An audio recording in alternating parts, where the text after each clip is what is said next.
In 2015, Life is Strange is the video game that shocked the world by storm. Not only that it gives a refreshing plot, but because of its unconventional yet interesting gameplay, powerful voice acting performances, and eccentric dialogue. But one thing that made me invest so much into playing this game is the atmosphere.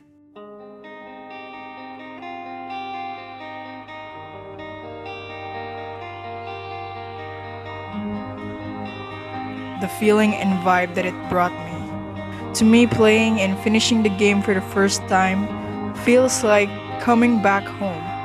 And I guess it makes sense putting it on perspective since Max, the protagonist of the game, did come back home to her hometown after 5 years of being away from a different city. Time is the construct that this game follows. Max learned to discover that she could reverse time, but she already did without even using it. Max going back home feels like reversing time too. This is like fourth dimensional deja vu. I keep going back in time.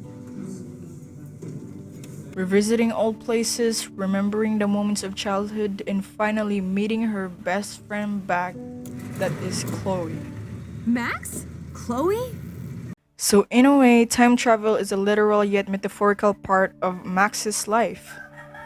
The whole game feeds on evoking nostalgia. Its immersive atmosphere is drawn by the memories of good childhood that in later part of the game became the fundamental building block of Max and Chloe's relationship. Can we build another pirate fort and keep the world out? We need a new secret hangout. They had to look back in order to keep moving forward. They need to remember the past in order to understand each other. It was then combined by beautifully orchestrated score by Jonathan Morali and wonderfully curated music by Raul Barbet that pushes this game's atmosphere to the maximum. Every song in this game is memorable because it serves as a sign that perfectly ties with each scene, especially the endings. And each endings in every episode with music gives you a feeling of comfort in the midst of weariness. A feeling which is alright at one moment, but you know it is never.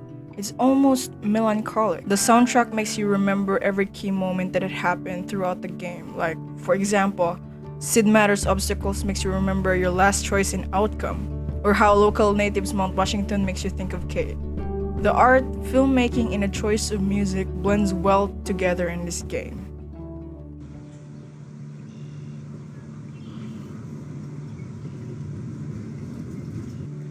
Welcome to American Rust, my home away from hell. Raw and rough.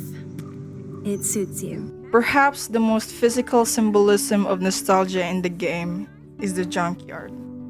Junkyard is the place to dump all things, where all things used for good or bad meet and rot forever. Things that's in history but can no longer perform in the current time. I wonder how many generations of fashion went through that washing machine. Even though the American Rust is a dump of old things that will never be replaced, new things are happening every time, which makes it more mysterious. It's not only a place full of many past histories, but it's also home to more discoveries and future revelations. Like I said earlier, that nostalgia being an important aspect of the game, so when Max messes around with time, she is also messing with nostalgia.